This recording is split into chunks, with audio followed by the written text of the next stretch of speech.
안녕하세요. 네, 우리 한국에선 옛날 때는요, 아버지 하면은 바깥분. 네, 우리 가족을 대표하는 분?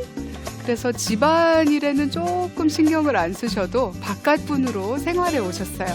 근데 바깥에 계시다 보니까 엄마가 좀 외로워지거든요. 그러면 우리는 바깥분은 옆에 안 계시고 하니까 대부분 어떻게 하냐면 큰 딸, 큰 아들을 그 자리로 이렇게 올리는 습관이 있어요. 그래서 남편에게 해야 할 말을 누구한테 하죠? 그리고 어린 아이들이 그 밑에 또 동생들이 있다면 야야야, 네 동생 보면 이렇게 얘기해 하고 또 그 큰 아들과 큰 딸에게 그렇게 전달을 하게 돼 있어요. 바깥 분이시다 보니까 이제 그분하고는 어떻게 보면은 좀 떨어져 있는 생활을 하게 되는 거죠. 근데요, 알고 보니까 우리가 정말 필요했던 분이세요. 네, 제가 요즘 아버지 이펙트라는 주제로 많이 강연을 하고 있는데 아버지께서 잘못하고 계셔서가 아니에요. 네, 근데 지금까지 안 하다 보니까 우리가 어떻게 해야 되는지, 그리고 아버지의 효과를 잘 모르고 있었구나. 특히 한국에서는 아이를 성공적으로 키우려면 3가지가 필요하다고 하죠. 첫 번째는 뭐죠?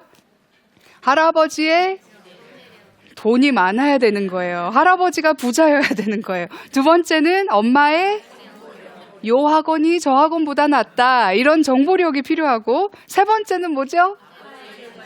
아빠의 무관심.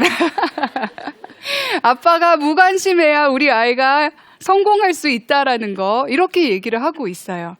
좀 안타까운 일이에요. 왜냐하면 아버지만 할 수 있는 게 또 따로 있어요. 그리고 정말 행복하고 마음 튼튼하고 자존감 높은 학생들을 대화하다 보면은 집에 누구하고 애착 관계가 탄탄했다라고 나올까요? 아빠하고 애착 관계가 탄탄하다. 한번 생각해 보세요. 엄마들은요, 딱 임신하잖아요. 촉으로 알아요. 저는 치과에 갔는데 엑스레이 찍으래요. 근데 왠지 찍으면 안 될 것 같더라고요. 근데 알고 보니까 임신 중이었어요. 엄마들은 그래요. 왜일까요? 내 몸 안에 있기 때문에 몸이 변하거든요. 애착 관계가 원하든 안 원하든 내 몸에 있기 때문에 일단 붙어 있잖아요. 애착돼 있는 거예요. 아빠보다는 쉬워요. 근데 아버지들은 내가 아빠다 하는 순간이 언제일까요? 병원에서 내가 아빠구나. 이미 엄마보다 몇 개월 늦은 거죠? 10개월이나 늦으신 거예요, 이미. 그리고 내 몸과 몸이 붙어 있지 않기 때문에 이 애착이라는 게 엄청난 노력이 필요한 거예요. 우리 안에 있었던 아이와, 그쵸? 별개에 딱 태어난 아이와 전혀 별개이다가 갑자기 내가 아빠다 하니까는 준비성이 좀 부족한 부분들이 많이 있어요. 근데 알고 보니까 정말 마음 튼튼한 아이들, 자존감 높은 아이들을 보니까 아버지 이펙트, 아버지와 관계가 탄탄했어요. 한번 보실까요? 아버지가 육아에 참여하는 경우 아이들의 사고력 및 두뇌 발달 능력이 그러지 아니한 아이들보다 더 우수하다라고 나와 있어요. 이게 무슨 뜻일까요? 아이가 더 똑똑해진다라는 뜻이에요. 육아에 참여한다라는 뜻이 뭘까요? 아빠의 무관심이 왜 필요하다라고 우리가 얘기를 할까요? 가끔씩 나타나서 아이와 관계가 없고 시간 투자, 나 투자 하지 않으시고 가끔 나타나서 시험을 이렇게 못 봤어 하고 탁! 이런 관심이 필요 없다라는 뜻이에요. 꾸준한 관심은 필요하되 그런 관심. 전에 말씀드린 것처럼 아이들은 나와 1대1 관계가 요즘 너무 중요한데 요즘은요, 아무리 아버지라고 하셔도 시간 투자 안 하시고 내 자신 투자 안 하시고 나와 1대1 관계가 없으면 Who are you? 하는 세대예요. 그렇기 때문에 심으셔야 되는 거예요. 두뇌 발달이 더 우수하다. 또 보실까요?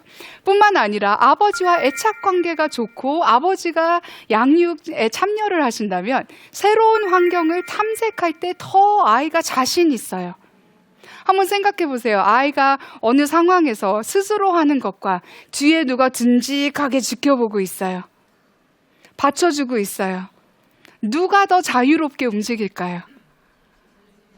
그럴 때 있잖아요. 어린아이가 높은 데 있는데 아빠가 뛰어봐 하고 잡을 때 있죠. 못 믿으면 애 안 뛰어요. 자기 놓칠 거 알거든요. 아버지가 전화 받으실까봐 못 뛰어요. 하지만 아빠를 믿는 아이들은 하고 뛰어요. 자유로운 거예요.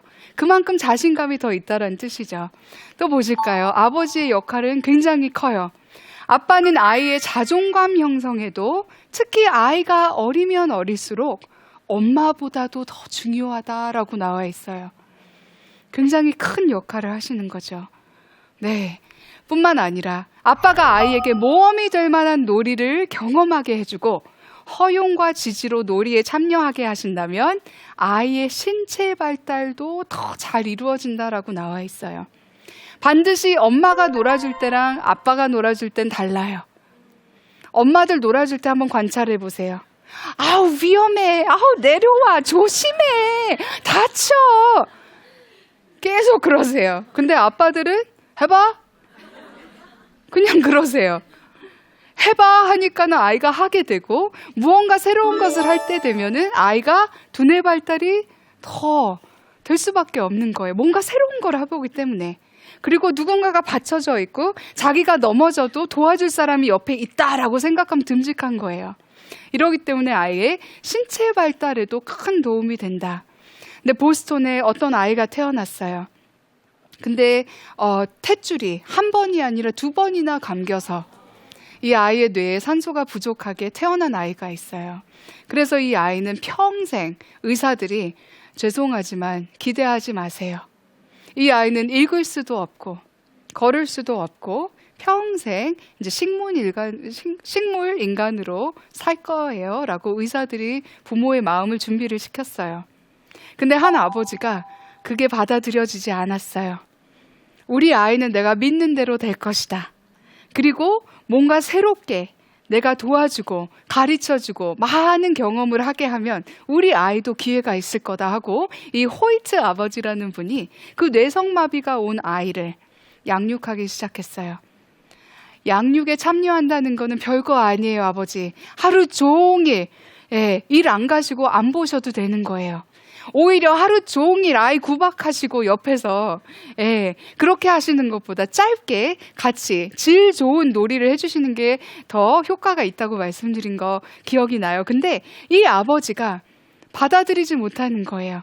우리 아이도 내가 하는 대로 될 것이다. 그래서 이 아이에게 책을 가르쳤어요. 글을 가르쳤어요. 근데 웬일이에요? 반응하기 시작했어요. 신체 발달도 되고 지적인 발달도 되기 시작했어요. 이 아버지가 또 굉장히 특별하신 분인데 이 아이와 내가 같이 할 수 있는 게 없을까? 고민하다가 생전 마라톤 같은 거 뛰어보신 분이 아니신데 이 아이를 내가 태우고 마라톤을 뛰기 시작한 거예요. 그랬더니 웬일이에요? 평생 발달 못할 거라고 했던 그 의사들의 말, 글을 읽기 시작하고 걷기도 시작하고 고등학교를 졸업하게 되고 대학까지도 졸업하는 그런 일이 있었어요. 아버지가 투자한 만큼 그렇게 된 거예요. 여기 보시면 그 마지막 마라톤을 뛴 게 2016년. 아버지는 73세. 아들, 52살인 아들을 끌고 1125회 마라톤을 오랫동안 뛰신 거예요. 그래서 보스턴에는 이 아버지와 아들의 동상도 있어요. 부모가 심는 대로 된다라는 뜻이죠. 아이의 신체 발달도 지적인 발달도 가능하다. 이런 호이트 멋진 아버지시죠.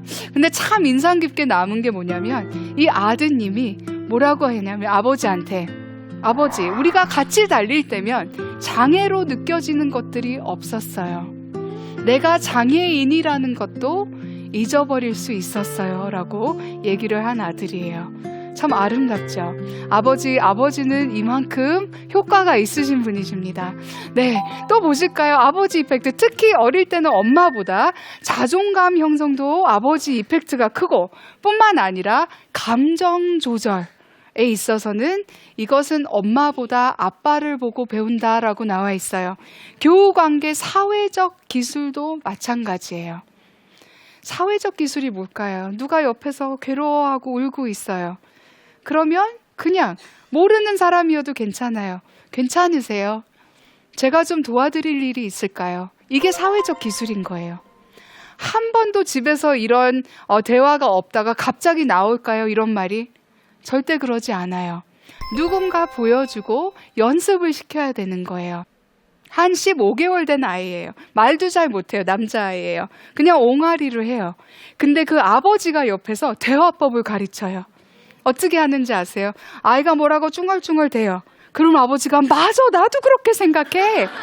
아이가 막 손짓을 하면서 또 뭐라고 옹알이를 해요. 그럼 아버지도 맞아, 나도 막 그럴 때가 있어. 진짜 거울이 되어주는 거예요. 진짜 좋은 거울은 뭘까요? 요즘 필터 좋아하시죠? 나 있는 그대로가 싫으니까 필터를 좋아하는 거예요.